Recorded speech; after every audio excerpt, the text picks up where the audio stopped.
Bonjour, aujourd'hui j'ai une annonce importante à vous faire. Donc tous les gens qui utilisent Oracle vont se sentir concernés et vont peut-être pouvoir progresser, même sans doute progresser dans leur gestion des versions et du release management.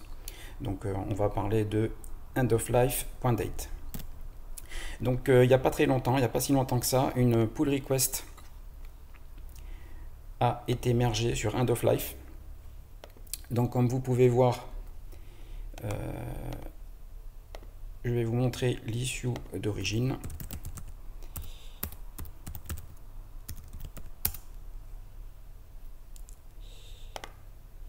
Ah non, c'est pas... Hop.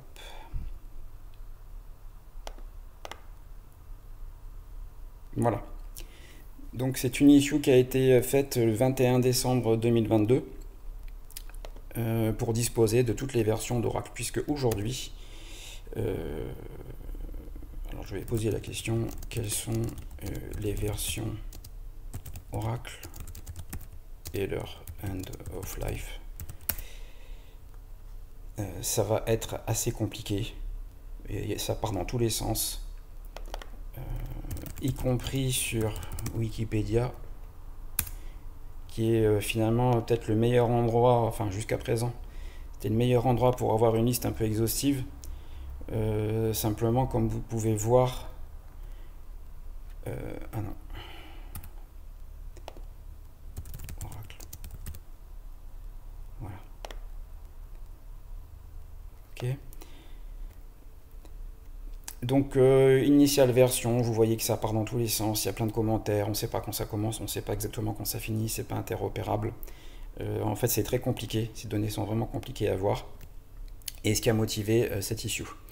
Donc suite à cette issue, on est parti sur que j'avais également des besoins autour de Oracle pour savoir quelles étaient les versions, puisqu'on était en cycle de maintenance et d'élimination de dettes techniques. Et donc comme vous pouvez voir, on a eu beaucoup d'échanges. Ça a été un long travail. Et au final, on a eu la merge request. Et ça a été mergé. Donc au final, la partie visible de l'iceberg, c'est qu'on a Oracle qui est bien disponible ici.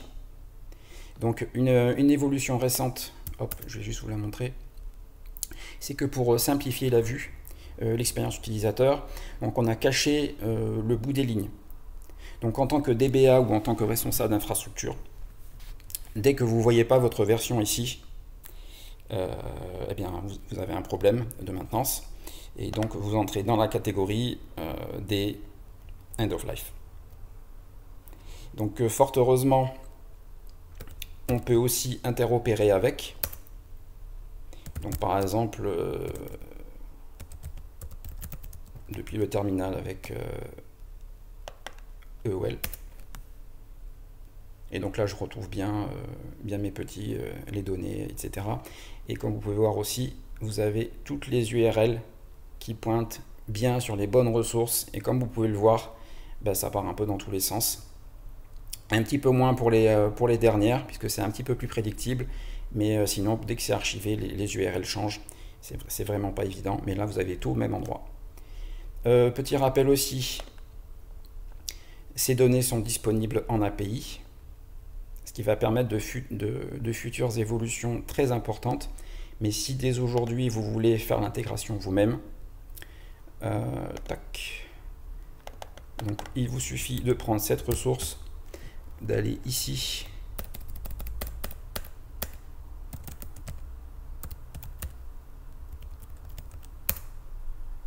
et vous avez ça. Ou tout simplement, si vous voulez y aller avec votre terminal et vos outils, vous pouvez y aller comme ça aussi, évidemment. Voilà. Je vais en profiter également pour... donc ça, c'est une bonne chose de fait. Et je vais en profiter également pour vous montrer un support de formation ou de runtime que vous pouvez utiliser si vous ne voulez pas l'installer ou que vous voulez partager ces informations avec d'autres personnes. Eh bien, il y a un support qui a été créé spécialement pour ça. Et donc comme ça, juste avec un navigateur, vous pouvez l'utiliser. Donc même si vous êtes sur une tablette, par exemple, en cours de réunion, vous pouvez venir pointer sur cette ressource. Donc c'est rangé dans nos contenus DevOps sur Killer Coda. Et donc pour ça, il vous faut juste un navigateur.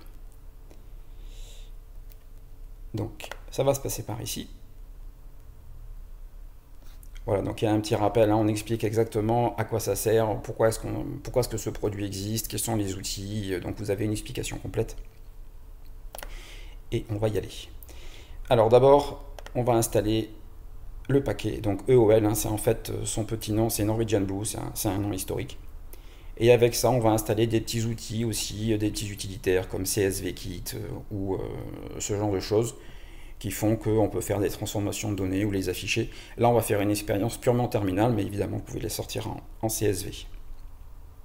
Donc, on a fini la première phase, et ensuite, on va s'installer des petits utilitaires pour la session.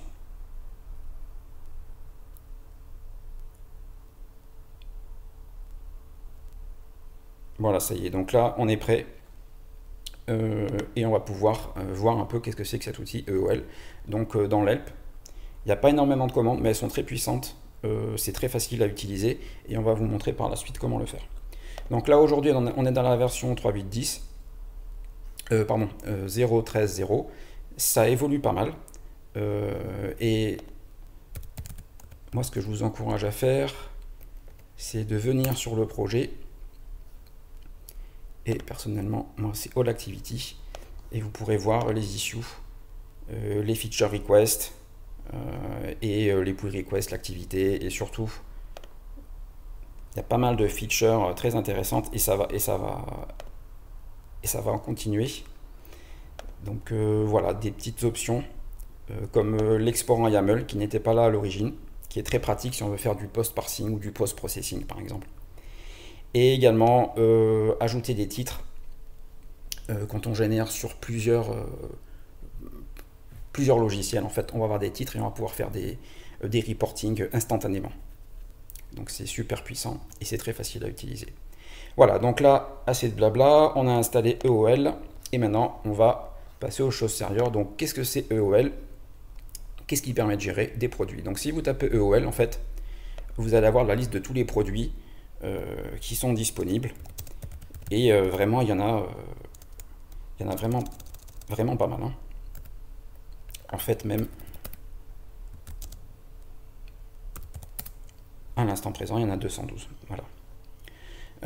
Également ce qui est sympa c'est que si vous connaissez pas le nom des produits par cœur, ce qui finit par arriver mais dans un premier temps, ou si vous faites une typo, donc là par exemple je vais chercher Postgre, mais vous voyez j'ai pas mis le S, je me suis planté, il le détecte et il me demande si par hasard ça serait pas en fait Postgre que je cherche. Donc oui c'est ça. Et du coup il va me corriger la requête et m'afficher le résultat.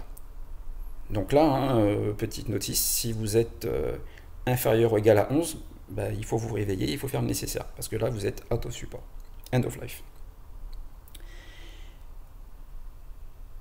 Et évidemment, si je fais la requête en direct, donc vous voyez c'est exactement le même résultat, donc c'est juste un petit helper, c'est sympa, ça fait gagner du temps. Ce qu'on va faire ensuite, c'est qu'on va faire avec une variable. Donc là, c'est ce que je vous disais tout à l'heure. Avec ça, vous pouvez customiser avec votre tablette ce scénario et puis travailler en réunion et avancer vos arguments. Donc là, ce qui nous intéresse aujourd'hui, c'est Oracle Database. Et je peux vous dire que ça nous a demandé vraiment beaucoup d'efforts. Voilà. Donc, on va juste checker qu'on a bien exporté. Voilà, on a bien Oracle Database. Et on va commencer à travailler le reporting. Donc là, ce que je vais faire, c'est que je vais demander un rapport au format HTML. Je vais le sauver dans un fichier au format HTML. Et ensuite, je vais le visualiser avec W3M. Là, je suis en mode terminal pur. Voilà. Donc, le HTML dans un mode terminal, c'est un tableau. Donc, ça s'affiche comme ça. Pour ceux qui veulent processer et qui sont adeptes du JSON, ou qui veulent templater par la suite, par exemple, on demande en JSON. Ah, oui, il faut que je quitte le navigateur. Voilà.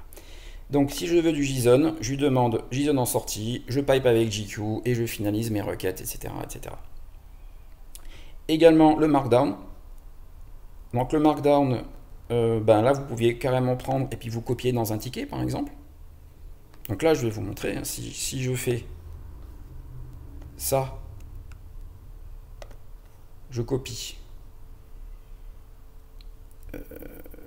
Ah non, parce que là j'ai visualisé. J'ai visualisé avec Glow. Donc si je regarde mon fichier comme ça, donc on va dire que on va le faire en mode brutal. Petit souci de touchpad. Ok. Je le prends. Je vais faire semblant de créer une issue ici. Je peux par exemple créer un issue ou un collègue où je lui dis attention, on est en end of life. Je copie en mode brutal. Et ensuite, je peux naviguer dedans confortablement. Et puis dire attention, regarde, là, nous, on est en 12.1. Voilà, il faut faire gaffe. Voilà, c'est tout bête, hein, ça prend juste 2 clics. Ensuite, le RST, pour ceux qui utilisent. Dans le terminal, c'est super pratique à lire, c'est super agréable. Donc là, par exemple, en mode screenshot ou copie brute. TSV, bon bah ça je suis un peu moins fan, mais en tout cas ça existe et voilà, vous pouvez l'utiliser. On peut le visualiser avec un visualiseur. Donc le visualiseur de TSV par exemple, je vous ai dit, c'est des petits utilitaires autour de CSV. Donc là vous pourrez visualiser confortablement aussi le tabular. Voilà, on a fini la démo sur End of Life et les outils qui sont connexes et surtout l'annonce de la release des releases de Oracle. Donc, End of Life homepage. Donc ça, c'est l'utilitaire que je vous ai présenté. La homepage, le projet sur GitHub, la série d'articles dédiés sur DevTo. Donc, si vous y allez, eh bien, vous pourrez découvrir toutes les réalisations qui sont relatives à End of Life. Et les intégrations, et les innovations, et ce genre de choses.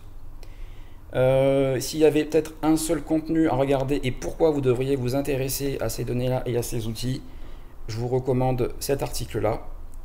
D'ailleurs, si vous allez sur Google et que vous posez la question « Comment est-ce qu'on manage des end of life ?», vous allez automatiquement tomber sur cette ressource. Donc venez la bookmarker et puis il y a des exemples, ou venez tout simplement follower le compte et comme ça vous serez au courant des nouvelles sorties. Et également, ce qui est intéressant, c'est qu'il y a tout un pipeline de modération sur GitHub.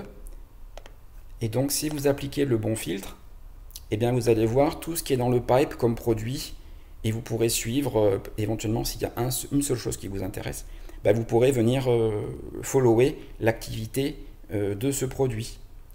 Donc Azure AD Connect par exemple, vous y allez et vous followez. Voilà, vous regardez, vous dites un merci et vous serez au courant de toutes les avancées. Donc c'est pas très compliqué à faire, ça vous donne une vision sur votre SI, c'est vraiment, vraiment super. Ce que je vais peut-être faire, je vais vous montrer l'export Markdown multiproduit. Parce que ça, c'est une nouvelle fonctionnalité.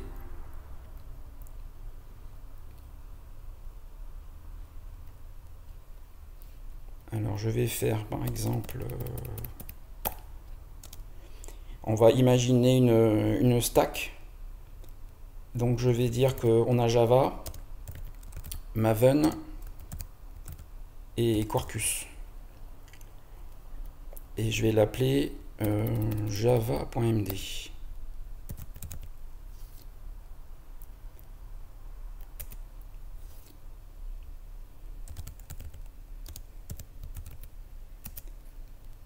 Voilà, donc vous voyez, il y a les sections qui sont prêtes. Donc c'est vraiment super.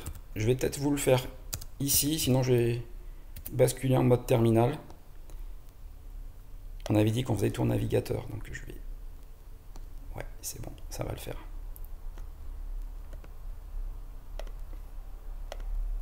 Je retourne faire une fausse issue quelque part. Et là, vous imaginez que je parle à un collègue, à un développeur Java, et et je lui dis c'est quoi la stack, c'est quoi les end of life, etc. Voilà, donc coffee stack Java, voilà.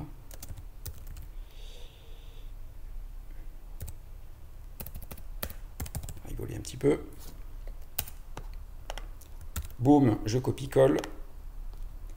Et là, on voit que vous avez bien vos sections qui sont indentées et tout. Si jamais vous le committez sur un markdown sur une repo, vous allez carrément avoir, par exemple, dans un readme, donc ça, c'est ce que je vais vous faire. Alors, je vais faire une repo bidon. Bidon Java. Hop.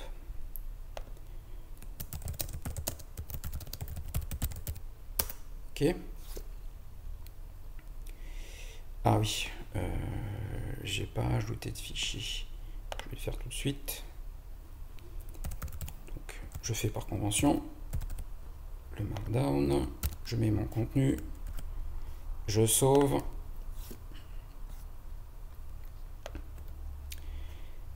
Je vais sur ma repo. Et là, vous voyez, les sections sont utilisables. Donc en fait, il n'y a plus rien à faire, quoi. Ça va me positionner automatiquement et dans ma discussion, je peux pointer la ressource. Voilà, donc on va supprimer ça tout de suite. Donc vous voyez un peu la vitesse d'exécution. C'est juste hallucinant. Oui. Hop. Donc là, on va dire que c'est terminé. Et donc, ça va clore notre démo du jour.